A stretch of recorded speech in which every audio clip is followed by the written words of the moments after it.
Hey, good morning, 7th graders. Since I'm not there today, I wanted to make a video to go through what it was that you had to get done today during class.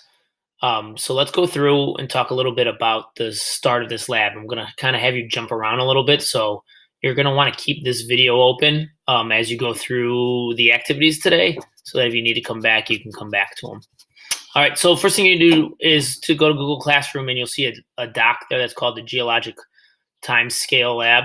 Pause the video here now and open up that doc. You're going to want to have that open as I kind of go through and show you what parts you're going to work on today and what parts you're going to skip. All right, so this is the document that you pulled up, and I'm going to go through which parts to do first, okay? So you're going to start, and you're going to do the beginning. You're going to do the background. So there is a reading up here at the beginning that you're going to go through here, and you're going to read. And then there are 7 questions to answer based on the reading above. Okay, so make sure that you are reading and answering. Okay, remember that last reading article that we did, and I graded them. Some of you got really low scores because you didn't really read. So make sure you're reading, and then answer the questions below. What you're going to do after that is, as you finish that part individually, okay, I will let you work with a partner today to do the other parts. Okay, and then I put that on the directions so the substitute knows as well. So go ahead and do that part. Once you're done with that, come back to the video. Now that you're done with the background and you're in a group here, you're with a partner, you're going to scroll down. Don't worry about the objective materials. We'll go through that another day. Let's go to the directions there, and you're going to work on steps 1 and 2. 1 and 2 is to fill out this table here. So you're going to do 1, 2 in the table here. All right, let me give you a little bit of directions for this, and then we'll move on. All right, so you're going to use the textbooks. Textbooks are in the back right corner. They are not the books that are on the back counter, the way back counter. Those are 6th grade books. The ones that are on the back right by the last table on the right side of the classroom, or your guys' left side of the classroom, that's where all the books are. The ones that have Earth's changing surface on the cover, not inside Earth, Earth's changing surface. You're going to go to page 128. You'll recognize that page. We've used it before. And you're going to use that table in the textbook to fill in the time period column. In the dated table below, you will be filling in the number of years ago the time period ended. So when the time period ended in MYA. MYA stands for millions of years ago. Notice you have eras to fill out. Eras to fill out, and then you have periods to fill out.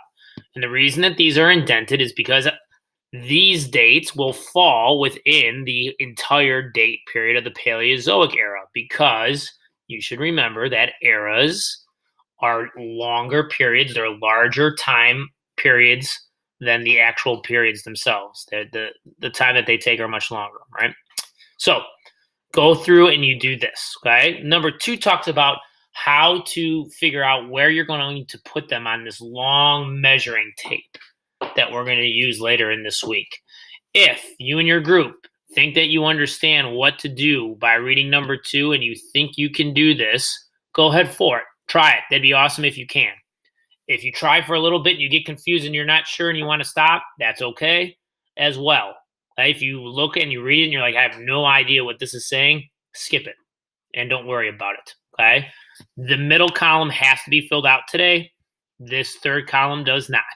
So go ahead and work on that. Once you're done with that part, come back to the video and I'll show you. So once you're done with this table, or as much as you could do, at least that middle column, we're going to skip.